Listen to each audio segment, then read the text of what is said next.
Boa noite, meus queridos. Boa noite a todas as pessoas que estão aqui presentes. Boa noite, bom dia, boa tarde, boa madrugada a você que vai acompanhar esta mensagem, esta reflexão, esse estudo que faremos aqui através da Palavra de Deus pelo YouTube. Esteja onde você estiver, em que circunstâncias for, pedimos que Deus toque o seu coração, que essa mensagem tenha algum significado para você. E eu convido você que tem a oportunidade de acompanhar essa mensagem pelo YouTube, que também tem uma maneira no nosso canal. Ali são armazenadas todas as mensagens que foram feitas aqui com todos os nossos colegas, com a Carol Dias, com o Rony, com a Ellen Diego, comigo. Você pode pôr lá seus comentários, você pode fazer suas observações, se tiver dúvidas pode fazer perguntas. É um espaço para que todas as pessoas possam estar pesquisando, possam estar avaliando, possam estar também enriquecendo seus conhecimentos e refletindo junto com todos nós. É um espaço de todos nós. E a palavra de Deus tem que estar em todo lugar. Então, é importante que a gente também use as redes sociais para isso, né? Meus queridos, primeiro agradecer demais a Carol pela beleza desse hino e pela beleza da interpretação dela. Nós vamos refletir hoje, vamos estudar hoje sobre a palavra de Deus no tema que eu escolhi, que é refletirmos sobre as dúvidas e as incertezas e, consequentemente, as angústias que vêm logo após, tanto na vida de um cristão como na vida de qualquer pessoa. Eu tenho certeza que todos nós, indistintamente, sejamos cristãos ou não, vivemos em vários momentos da nossa vida, momentos de dúvidas, de incertezas, e pelos mais diferentes motivos, pelas mais diferentes razões e nas mais diferentes circunstâncias, nas mais diferentes condições, esses fenômenos estão sempre presentes porque eles fazem parte da vida humana, né? São inerentes à vida humana. Mas eu gostaria de falar com vocês essa noite, mas especificamente sobre três condições em que eu noto que a dúvida, a incerteza e a angústia estão muito presentes. Uma delas é que a gente vai falar sobre países em conflitos. A outra sobre questões profissionais. E a última sobre aí a questão pessoal propriamente de cada um de nós. Pessoal, algum tempo atrás eu ouvi um estudo que, alguns anos atrás, que o Brasil teve em determinado ano, eu não me recordo qual, um número de mortes superior a um conflito que estava acontecendo naquele momento.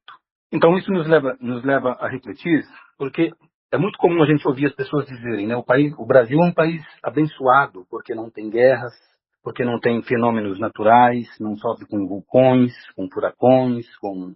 Tornado já teve aqui algumas vezes, né, mas furacões, não tem maremoto, terremoto e não tem guerra. Claro que se nós olharmos por esse prisma, de fato isso é uma verdade, né?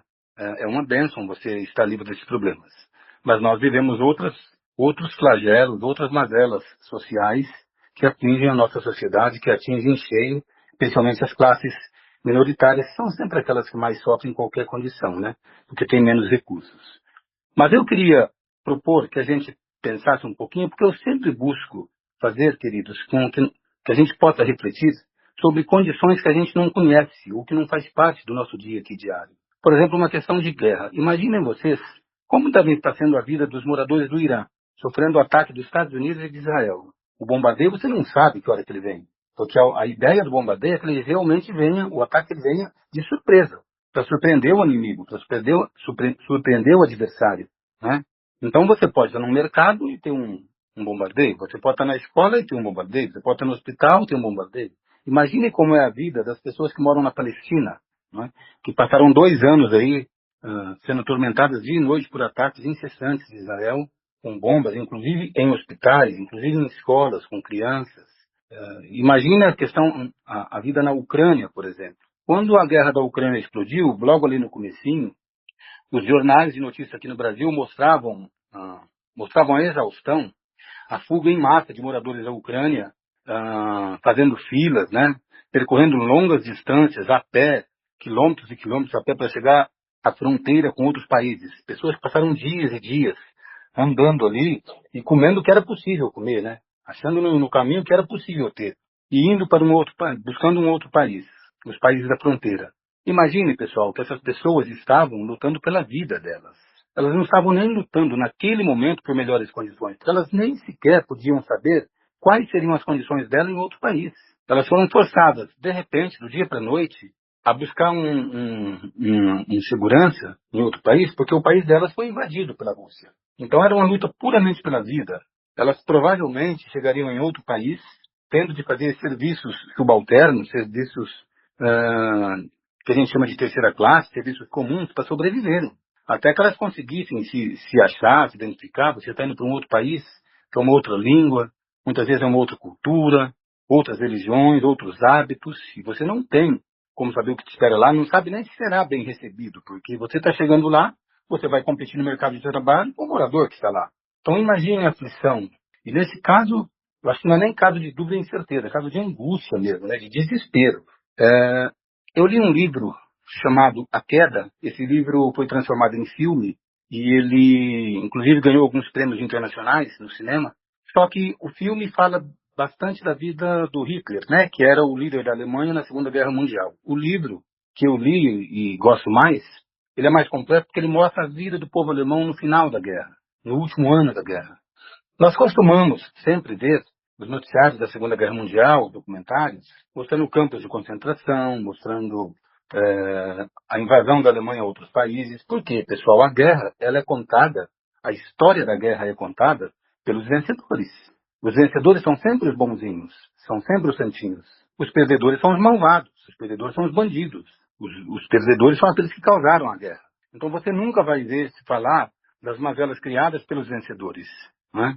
E a gente que estuda bastante sabe que em guerra não tem vítima, não tem santo, né? Não tem. Todo mundo é vítima e todo mundo ataca ao mesmo tempo, todo mundo é culpado ao mesmo tempo. Só que essas invasões, esses ataques, campo de concentrações, eles não foram feitos pelo povo alemão. Eles foram feitos determinados pelas lideranças do país, e o povo alemão continuava a sua vida como vivia antes da guerra. Só que esses países que foram invadidos, como eu disse aqui na última pregação, né, a questão da dominação, eles criaram em si um sentimento de rivalidade, de revanche, de ir à forra. E chega um momento que eles começam a dominar a situação, eles expulsam os alemães de lá, e aí vem o troco, né? E o troco, normalmente, é sempre pior do que o que você sofreu. Você quer sempre bater mais do que apanhou. Então, no último ano da guerra, a Alemanha sofreu com ataques permanentes de todos os lados, tanto dos países do leste europeu, que eram comandados pela União Soviética, como dos países aqui do Ocidente, né? Estados Unidos, Inglaterra, França. Esse pessoal, todo mundo queria se vingar.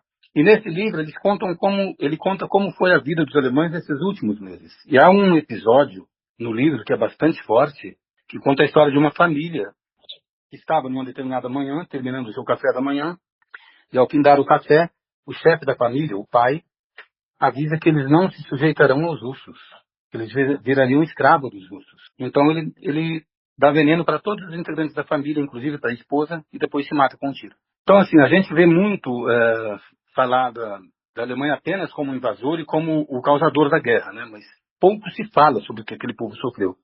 E isso acontece para todos os países que são envolvidos em guerra. Como eu disse, é difícil você ver vítima, apenas vítima, e bandidos ou apenas bandidos, ou invasores, apenas invasores em cada país. É uma troca, né? Porque ela vira uma troca de ataques, de ofensas, de intervenções que não tem limite. Então, essas pessoas que andam para outros países, elas são obrigadas a defrontar com situações que elas nunca foram preparadas para aquilo. Claro, nos casos de hoje, é diferente daquele caso que eu contei quando eu falei do preconceito, porque a gente estava falando da antiguidade, né? Então, quando os países invadiam os outros, eles viravam escravos, mas o país invadido virava escravo. Mas aqui no caso, as pessoas não chegam propriamente a ser escravos, mas chegam em outros países como pessoas de terceira classe, né? Com casos muito raros de pessoas já formadas que vão se achar ali. Ou na pior das hipóteses, elas vão levar um bom tempo para se enturmar, para entender a cultura do país. É uma mudança de vida completa. Então, imagine a incerteza e a angústia que passa a fazer parte da vida dessas pessoas, não é? A outra face que eu vejo de causar dúvidas e incertezas nas pessoas são as questões profissionais. Eu trabalhei numa empresa multinacional que era uma empresa americana do setor bancário, né, o Citibank, trabalhei lá 7 anos, me orgulho muito de ter trabalhado lá, gostei demais de ter vivido essa experiência. E desde que eu entrei no Citibank, curiosamente, desde que eu entrei lá em abril de 2011, eu ouvia falar, a boca pequena, que o Citibank ia ser vendido. Chegou um momento que eu até achei que era lenda aquilo, não sei porque o pessoal falava aquilo, porque era um banco pequeno, né? Ele era um banco direcionado especificamente à classe A. Quando eu entrei no Citibank em abril de 2011, para você ter uma conta no Citibank, você precisava ter uma renda acima de R$ 5.000. Claro que a gente fala em R$ 5.000 hoje, é uma renda até comum, né? Para grande parte das pessoas. Mas em 2011 eu nem me lembro exatamente qual era o valor do salário mínimo. Mas assim, fazendo uma comparação a grosso modo, sem ser tão específico, seria como se tivesse uma renda hoje de uns 20 mil e poucos reais por mês para abrir uma conta no Citibank. E ele era uma empresa maravilhosa, tinha muitos benefícios. Eu me lembro que por 2 anos seguidos, o Citibank ganhou o prêmio de melhor empresa para se trabalhar no Brasil, considerada, né? A melhor empresa para se trabalhar no Brasil, naquele período em que eu estive lá. Mas em 2017, no mês de abril, foi divulgado que o Citibank seria vendido, que o Citibank seria adquirido por uma outra instituição financeira. E levou-se 1 ano e 1 mês para que isso fosse concretizado. E só em novembro de 2017, ou seja, 7 meses depois, é que foi divulgado o nome do comprador, que seria o Banco Itaú. Mas desde que foi noticiado que o banco seria vendido, estabeleceu-se ali um clima de ansiedade, de angústia entre as pessoas, porque o ser humano, pessoal, é muito acostumado com a zona de conforto. As pessoas, de um modo geral, elas gostam de estar numa zona de conforto. De um modo geral, a maioria das pessoas não gostam de desafios, ou de ter que enfrentar desafios. Então, tudo aquilo que representa algum risco, tudo aquilo que representa algum perigo, as pessoas tomam muita cautela para assumir. E quando você vai mudar de um trabalho, é a mesma coisa, porque, primeiro, você não sabe se quem chegar vai manter o seu salário, ou o mesmo nível de salário. Você não sabe se quem chegar vai te dar as mesmas oportunidades que você tem ali. São outros donos, é outra direção, são outros chefes, é uma outra cultura, são outras normas, outras regras. E naquele período eu vi gente chorar, eu vi gente ficar se lamentando, chegar no trabalho já se lamentando de manhã, dizendo que não sabia como seria, porque, pensem pessoal, eram pais com filhos pequenos, mães com filhos em idade de escola, outros com filhos adolescentes, se preparando para a universidade. É, muitas dessas pessoas, alguns tinham alguns bens, então aquela dúvida, aquela incerteza, era uma incerteza de que eles não tinham como saber se poderiam manter o mesmo padrão de vida. E é isso que mexia com o emocional das pessoas. Porque a incerteza de saber se você conseguirá manter o seu padrão de vida interfere diretamente na sua qualidade de vida, nas coisas que você gosta de fazer. Você ter um aumento de salário é muito tranquilo, mas você ter redução é uma coisa que complica porque isso significa ter que abrir mão de algumas coisas que você está acostumado a fazer, que você gosta de fazer. Significa você priorizar, antes de qualquer coisa, as coisas mais necessárias, as coisas prioritárias mesmo na vida, né? Então, o clima passou a ser tenso, bem tenso. E quando foi divulgado o comprador, então, a coisa piorou. Porque o Citibank tinha fama de ser o banco que melhor pagava no mercado. E realmente, pessoal, nós tínhamos até 14º lá, para vocês terem ideia. Não era só 13º, tínhamos 14º. Tínhamos... No Citibank, nós tínhamos uma renda extra a cada 2 meses. Porque o 13º era parcelado em 2 vezes, o 14º em 2 vezes e a participação nos lucros em 2 vezes. Então, dos 12 meses do ano, a cada 2 a gente tinha uma renda extra. E isso era muito tranquilo, né? Para quem queria se planejar, foi nesse período que eu consegui comprar meu apartamento, foi muito bom para mim. Mas eu me lembro muito que tinha uma gerente lá, amiga minha, que trabalhava comigo, que ela falou para mim várias vezes, ela falou: Adilson, nós não vamos durar no Itaú, nós não vamos ficar no Itaú, nós somos caros para o Itaú. Eles vão nos dispensar pouco a pouco, nós vamos durar alguns meses lá. É, claro, e por que também que vinha havia essa expectativa, pessoal? Nós temos no Brasil, infelizmente, um número pequeno de bancos. Pequeno. Se for comparar com os Estados Unidos, então, é irrisório, é incomparável. E o que acontece? Nós temos alguns bancos pequenos, mas bancos grandes são poucos. E aí, o funcionário, quando ele sai do banco, isso já é até cultural, normalmente ele põe o banco na justiça. Como se diz na gíria, ele põe o banco no pau e vai atrás dos seus direitos. E normalmente ganhava alguma coisa, né? Tirava ali uma indenização interessante, Só que o que acontece? O Itaú é um banco muito grande, um dos maiores bancos do Brasil, então muita gente que estava no Citibank já tinha passado pelo Itaú. E aí, pessoas que tinham ações na justiça contra o Itaú seriam certamente as primeiras a serem preteridas, né? Seriam certamente as primeiras pessoas a serem escolhidas a não fazer parte mais do novo quadro. E realmente isso aconteceu com essa amiga que falava comigo. Ela ficou 5 meses no Itaú e foi demitida. Eu fiquei lá 1 ano e meio, até ser chamado pela Caixa Econômica, onde eu trabalho hoje, né? Mas essa questão profissional, eu peguei até o caso do Citibank como exemplo, mas ela se repete em muitos e muitos cantos, em situações semelhantes, em situações paralelas, em que as pessoas, em que empresas, porque no Brasil acontece muito isso, né? As empresas grandes vão comprando as pequenas e vão acumulando lucros, né? Então isso acontece muito no setor bancário, isso acontece muito no setor de mercados, por exemplo. Quantos mercados pequenos e pequenas redes não desapareceram, né? Porque os grandes mercados vão lá e compram. Aconteceu com as marcas de refrigerantes, né? E isso, claro, traz um problema para aquelas pessoas que se consideram estar numa zona de conforto. Isso é muito tranquilo para elas até certo ponto, mas no momento que elas se deparam com um desafio desse, elas mostram um grande despreparo para conviver com o desesperado. E dentro dessa experiência do Citibank, por exemplo, nós tínhamos lá no Citibank eh, uma cultura de muita valorização do funcionário. Então, todos os meses nós tínhamos cursos sobre algum produto, cursos, palestras sobre os serviços que o banco prestava. Então, o banco estava investindo na qualidade do funcionário o tempo todo. Isso para mim foi de grande valia, eu aprendi muita coisa lá nesse período.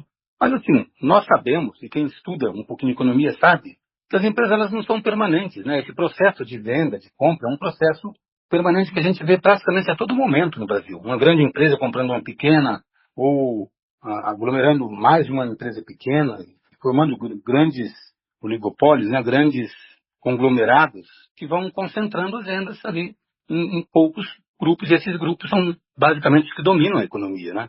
E que fazem entre eles grandes acertos, né? Só que as pessoas não param para se preparar para isso, naturalmente, porque elas têm uma tendência a acostumar-se com uma zona de conforto. Essas dúvidas, essas incertezas, elas partem para os dois lados, né? Porque tanto você tem a pessoa que se prepara e quer crescer, vê naquilo um grande desafio para dar um salto de qualidade, como você vê a pessoa que não se preocupou em andar para frente e perde mercado quando muda, né?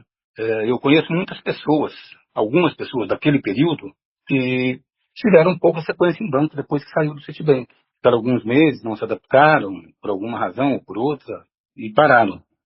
E de um modo geral, nós como seres humanos, nós temos muita dificuldade de lidar com o novo, de lidar com o inesperado. E essas coisas, elas criam mesmo na gente muita incerteza, e a angústia vem exatamente pela incerteza, pela insegurança, pela falta de expectativa de que você tem a continuidade da sua vida segura como ela estava antes, ou pelo menos na forma como você conseguia se planejar, se organizar, se manter, tocar os seus negócios.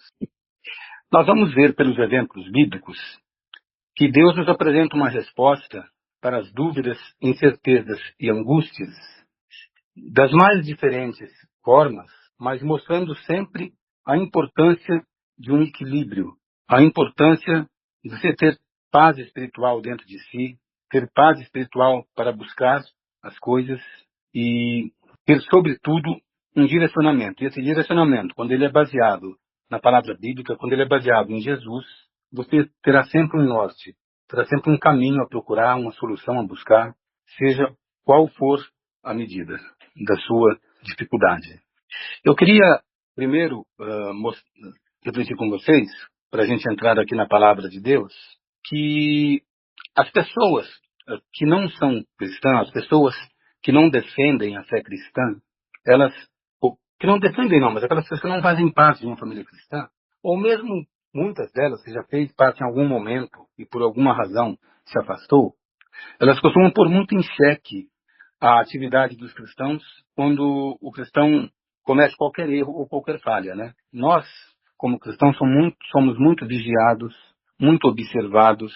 Então, quando nós temos qualquer tipo de problema, quando nós falhamos, quando nós erramos em alguma coisa, nós sempre somos muito criticados, às vezes até ridicularizados, mas a Bíblia não apresenta em nenhum momento a ideia de que o fato de ser cristão te livre de problemas, que o fato de ser cristão te livre de de desafios, que o fato de ser cristão te afaste de qualquer dificuldade. O que ela te apresenta é recurso para você enfrentar as dificuldades, é recurso para você ter um suporte psicológico, estratégico, espiritual, para enfrentar qualquer dificuldade que seja. E essas dificuldades, elas ocorrem também lá no passado. Nós vamos ver agora um depoimento do salmista nos Salmos 31, versículo 9, e no Salmo 38, verso 1. Vamos observar esse relato, por gentileza. Misericórdia, Senhor. Estou em desespero. A tristeza me consome a vista, o vigor e o apetite. Senhor, não me repreendas no teu furor, nem me disciplines na tua ira. Então, nós vemos em um depoimento do salmista, nós estamos falando aqui de alguém que era devotado à obra de Deus. Nós estamos vendo um exemplo de alguém que estava intimamente ligado com Deus, na sua fé, na sua devoção, no seu propósito de servir a Deus, mas que nem por isso estava livre das consequências dos atos que cometeu no passado. Nem por isso estava. E aí vem aquela tradicional pergunta, né? Por que o cristão ele não está livre das dificuldades? Seria as pessoas que não são defensoras da fé cristã, não são praticantes da fé cristã, da família cristã, não são membros da família cristã, elas normalmente costumam ter uma visão muito periférica de Deus, né? Muito simplista. Então, assim, Deus é o Criador, é o protetor, é o mantenedor. Então, se eu tenho uma dificuldade, logo ele vai socorrer. Isso é fato. Ele socorre mesmo. E se surge um problema, ele está sempre pronto ali para nos guardar. Sim, isso também ocorre. Mas em momento algum, a Bíblia nos diz que ser cristão apaga as consequências do que nós fizemos lá atrás. Nós vamos enfrentar essas consequências. Só que nós vamos ter um suporte que nós certamente não teríamos, um suporte psicológico, espiritual, estratégico, se nós não fôssemos defensores da família cristã, porque estaríamos muito mais angustiados, seríamos muito mais ansiosos, seríamos muito mais inseguros, seríamos muito mais descrente das formas de resolver as nossas questões, de encontrar uma solução para os nossos problemas, de uma forma pacífica. Eu quero ouvir com vocês a passagem que está em Mateus 25, Mateus capítulo 6, 25 e 26, e depois Filipenses 4, 6 na sequência. Vamos ouvir e nos ater a palavra de Jesus e do apóstolo Paulo. Portanto, eu lhes digo, não se preocupem com sua própria vida quanto ao que comer ou beber, nem com seu próprio corpo quanto ao que vestir. Não é a vida mais importante que a comida e o corpo mais importante que a roupa? Observem as aves do céu. Não semeiam, nem colhem, nem armazenam em celeiros. Contudo, o Pai Celestial as alimenta. Não têm vocês muito mais valor do que elas? Não andem ansiosos por coisa alguma, mas em tudo, pela oração e súplicas e com ação de graças, apresentem seus pedidos a Deus. Obrigado. Nós vimos, pelas palavras do Senhor Jesus e pelas palavras do apóstolo Paulo, um apontamento para as formas de encontrarmos paz espiritual, para as formas de encontrarmos tranquilidade no momento das adversidades. Porque a dúvida e a incerteza ela é uma coisa que é inerente ao ser humano, ela faz parte da vida humana, ela vai estar sempre presente a todos nós. Se nós observarmos os relatos bíblicos, a gente vê, por exemplo, que a natureza humana, mesmo dos seguidores de Jesus, dos apóstolos, dos pioneiros ali do cristianismo, né, no Novo Testamento, eles apresentavam todos os detalhes de uma natureza humana semelhantes às que nós vemos por aí. Por exemplo, o apóstolo Paulo era uma pessoa de personalidade forte, né? Era uma pessoa de uma personalidade, assim, crítica, forte. Tinha pessoas que se queixavam disso, inclusive. Pedro, já era mais impulsivo, era mais emotivo, né? Era mais sanguíneo, né? Reagia mais de acordo ali com o coração, com a emoção. Então, esses homens ligados à palavra de Deus, eles também tinham suas vantagens e desvantagens como temperamento humano. Mas eles tinham um Deus que guiava tudo isso. Eles agiam baseado na palavra de Deus. Eu quero ouvir com vocês uma passagem que está em João 16, versículo 33. Eu lhes disse essas coisas para que em mim vocês tenham paz. Neste mundo vocês terão aflições. Contudo, tenham ânimo. Eu venci o mundo. No mundo tereis aflições, mas tenham fé, porque eu venci o mundo, né? Tenham paz, porque eu venci o mundo. Diante dessas questões, cabe-nos aqui uma pergunta, né? Qual é, então, a vantagem de fazer parte da família cristã? Qual é a vantagem de ser integrante da família cristã? É uma pergunta profunda que nós precisamos responder com muita honestidade. Como eu disse, a Bíblia em momento algum apresenta a ideia de que ser cristão nos livra de dificuldades, nos livra de desafios. Jesus mesmo apresenta uma proposta de vida cristã que envolve renúncia, que envolve desafios, que envolve enfrentamentos, que envolve, sobretudo, disciplina e compromisso com a palavra de Deus. E isso não é simples, porque qualquer compromisso que você assume implica em disciplina, implica em renúncia de certos valores. Mas vamos pensar de uma forma geral no que nós temos e ganhamos como adicionais de qualidades na vida cristã.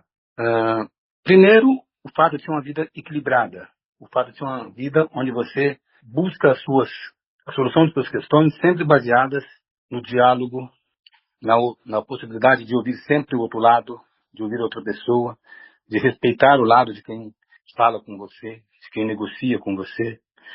Uma vida livre de vícios, né? Uma vida livre de qualquer tipo de vícios, seja com bebidas, drogas, jogos, ou qualquer outro tipo de matéria social aí que envolve a vida humana, que afasta a pessoa dos caminhos de Deus. A certeza de que você terá paz, independentemente de ter dinheiro, de ser rico ou não, de ter fama ou não, de ter prestígio ou não. É uma paz que vem de dentro, não é uma paz que depende de condições. E, analisando a condição humana, nós vemos que tudo que se refere às condições humanas ou aos valores humanos tem o seu pró e os seus contras. Não há nenhuma condição que a gente possa avaliar como totalmente vantajosa. O pobre sofre pela ausência de recursos que não lhe permite ter uma vida saudável, ter acesso a seguros de saúde, outros tipos de seguro, uma qualidade de vida de um bom padrão. O rico sofre com insegurança porque está sempre sendo observado pelo que tem e não pelos seus valores pessoais. A pessoa que tem fama, que tem prestígio, não goza de privacidade, não pode andar livre de seguranças, por exemplo, para ir no lugar onde quer, a hora que quer, estar no meio de seus amigos tranquilamente. Tem sempre que estar preso a condições especiais onde ela possa fazer as coisas que gostam. Então, as condições humanas, elas sempre apresentam prós e contras. Mas a condição cristã nos dá, indistintamente, de ser ricos ou pobres, pretos ou brancos, católicos, espíritas, de qualquer crença que você possa pensar, de qualquer igreja evangélica, a certeza da salvação. Jesus fez por nós o que nós não conseguiríamos fazer por nós. Ele se deu, ele se doou, ele se entregou no nosso lugar e ele nos salvou. Por isso, ao pensar em dúvidas e incertezas, a primeira coisa é se apegar a Deus, é se apegar à palavra de Deus.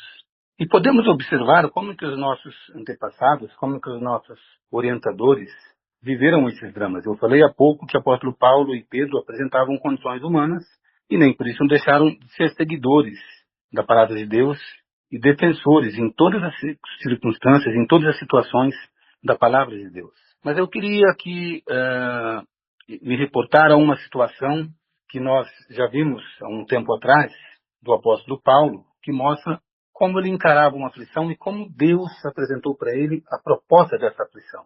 Nós vamos ouvir a passagem que está em 2 Coríntios 12, de 7 a 10, que é o caso que a Bíblia apresenta como o espinho na carne, uma grande aflição que Paulo vivia. Vamos ouvir. Para impedir que eu me exaltasse por causa da grandeza dessas revelações, foi-me dado um espinho na carne, um mensageiro de Satanás para me atormentar. 3 vezes roguei ao Senhor que o tirasse de mim. Mas ele me disse: minha graça é suficiente para você, pois o meu poder se aperfeiçoa na fraqueza. Portanto, eu me gloriarei ainda mais alegremente em minhas fraquezas, para que o poder de Cristo repouse em mim. Por isso, por amor de Cristo, regozijo-me nas fraquezas, nos insultos, nas necessidades, nas perseguições, nas angústias. Pois, quando sou fraco, é que sou forte. Ok, muito obrigado. Olha, pessoal, eu vivi um momento de grande incerteza na minha vida e de grande angústia mesmo, quando eu fiquei desempregado. Eu acredito que muitos dos nossos queridos que estão aqui conosco e que nos estão assistindo pelo YouTube já viveram esse momento, pelo menos uma vez na vida, na maioria dos casos. Em 2009 eu estava desempregado, eu moro na cidade de Campinas, já morava naquela época, comecei a procurar trabalho, comecei a seguir a rotina de sair todo dia de manhãzinha em casa, levar currículos em agências de emprego, fui em dezenas de agências, e muitas delas sequer fui chamado para entrevista, outras eu fui chamado para entrevista, mas não tive retorno, né? Porque muitas agências não dão retorno quando você não é chamado, né? Elas só apontam para quem é selecionado. E eu me cansei dessa vida, de tanto ir em agência, de andar o dia todo, e eu desanimei de Campinas. Aí no final de 2009 eu decidi que no ano seguinte eu começaria a procurar trabalho em São Paulo. E eu fiz isso em São Paulo durante todo o ano de 2010. Naquela época eu tinha um recurso, que era o único recurso que eu tinha, né? De ter uma carteirinha de paz que me permitia viajar com ônibus intermunicipais, e eu ia para a cidade de São Paulo procurar trabalhos. E fiz a mesma rotina de Campinas, sempre indo em agências ou ONGs que trabalhavam com empregabilidade. ah, Fiz nesse período vários cursos profissionalizantes, que havia muitos cursos que eram gratuitos, oferecidos por ONGs, por organizações de apoio ao trabalho, de apoio ao trabalhador. Mas o período especificamente de São Paulo, 2010, foi um período difícil para mim. Eu ia para São Paulo e eu não tinha recursos, porque minha família era muito humilde e eles dependiam muito mais de mim do que eu deles. Então eles não tinham como me suprir. E eu fui muitas vezes a São Paulo e passei o dia todo lá fazendo trabalho, voltando à noite, passando assim o dia inteiro andando, sem muito dessas ocasiões, sem ter um dinheiro para comprar um lanche, e eu voltar para casa só à noite, né? E aí em 2011 Deus respondeu as minhas orações. Nesse período de 2010, 2009, mas principalmente em 2010, muitas vezes eu voltei de São Paulo sem nenhuma perspectiva. Depois de ir em vários lugares, participar de vários processos seletivos, não ser chamado. E eu voltava muito cabisbaixo. Eu até costumo brincar com meus amigos dizendo que aquela foi a prova da depressão na minha vida. Se eu não tenho depressão naquele período, é porque eu não entro mais nele. Porque eu voltava muito triste de São Paulo, né? E eu tinha uma preocupação, porque eu tinha completado 40 anos, além da dificuldade com a questão da deficiência que eu tenho, eu tinha a questão da idade também. E que no Brasil, infelizmente, é uma coisa muito marcante, né? Não deveria ser, mas é. E muitas vezes eu voltei de São Paulo orando, porque aquele período especificamente era um período que eu não estava frequentando nenhuma igreja, eu estava afastado de igrejas, mas a minha fé em Deus, ela sempre foi inabalável. Eu nunca deixei de fazer as minhas orações. Às vezes eu pegava a Bíblia para ler alguns trechos, procurar alguma inspiração, porque eu tinha o Novo Testamento em braille na minha casa, né? Mas em abril de 2011, Deus respondeu às minhas orações depois de quase 2 anos e meio e eu consegui esse trabalho. Eu creio, irmãos, muito no poder das orações, eu creio muito no fato de que Deus ouve as nossas súplicas e responde nossos pedidos. Mas quando eu digo que as pessoas que não são da fé cristã, elas têm uma visão muito periférica de Deus, é que elas imaginam que você pedindo, a solução ela ocorre imediatamente. E não é assim. Não, na vida nada é assim, porque Deus, Ele não quer apenas te dar o que você precisa. Ele quer que você entenda todo o processo. Ele quer que você entenda os prós e os contras, e o que precisa acontecer para você atingir certas coisas. Ele quer que você entenda como que é o mundo que você vive, que não é um mundo de facilidades, não é um mundo só de benefícios. Eu queria lembrar aqui uma passagem que eu pessoalmente gosto demais, e eu cito muito ela quando falo da Bíblia, que é Deuteronômio, capítulo 30, versículo 19. Deuteronômio 19 nos diz: eu te proponho a vida e a morte, a bênção e a maldição. Agora escolhe, pois, a vida para que vivas, tu e tua descendência. O que Deus está nos dizendo aqui, irmãos? É que Ele põe um desafio à nossa frente. Ele nos dá a capacidade, a felicidade, a possibilidade de escolher os nossos caminhos, de escolher os nossos rumos, de tomar as nossas atitudes. Ele nos dá essa liberdade, ele nos dá essa condição. Mas nós somos responsáveis pelas consequências de uma escolha errada. Então, por isso, os pontos antagônicos, né, aqui, os pontos contrários. Eu te proponho a vida e a morte, a bênção e a maldição. Agora escolhe, pois, a vida, para que vivas tu e tua descendência. Então escolhe, meu querido, meu irmão, meu amigo, minha amiga, o seu caminho.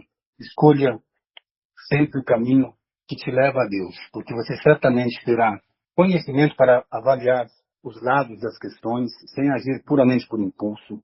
Você terá paz espiritual, você terá tranquilidade, confiança, segurança, ainda que sofra, porque, como está lá em Gênesis, nada seria alcançado por nós sem sofrimento, né? Essa é a condição da vida humana. Mas temos Deus a recorrer. E o meu pedido, eu sei que muitas pessoas hoje lutam contra o desemprego, lutam para encontrar uma oportunidade profissional, para dar uma melhor condição de vida à família, às vezes aos filhos, a si mesmo, luta por uma condição de ter recursos para poder pagar um curso profissionalizante, pagar uma universidade, para ter a vida minimamente digna, né? Uma vida com um mínimo de dignidade para que você possa sonhar, para que você possa ter o direito de acreditar no melhor para amanhã, para os dias de amanhã. Então, no meu desejo, o meu pedido para você é que essas buscas elas sejam sempre centradas na pessoa de Jesus. Acredite que Jesus tem a única proposta equilibrada que te leva a buscar os seus sonhos, os seus objetivos, os seus alvos de uma forma equilibrada, com paz espiritual e com tranquilidade e certeza de um retorno, certeza da esperança, certeza de uma proteção, certeza de um equilíbrio, certeza de uma vida em comunidade, várias certezas que você pode ter, mesmo com as dificuldades do dia a dia. Que Deus te abençoe nas suas decisões. Que você permita que Deus te mostre o caminho. Que você saiba ouvir a palavra de Deus e buscar nela as suas soluções. Esse é o meu pedido em nome do Senhor Jesus. Amém.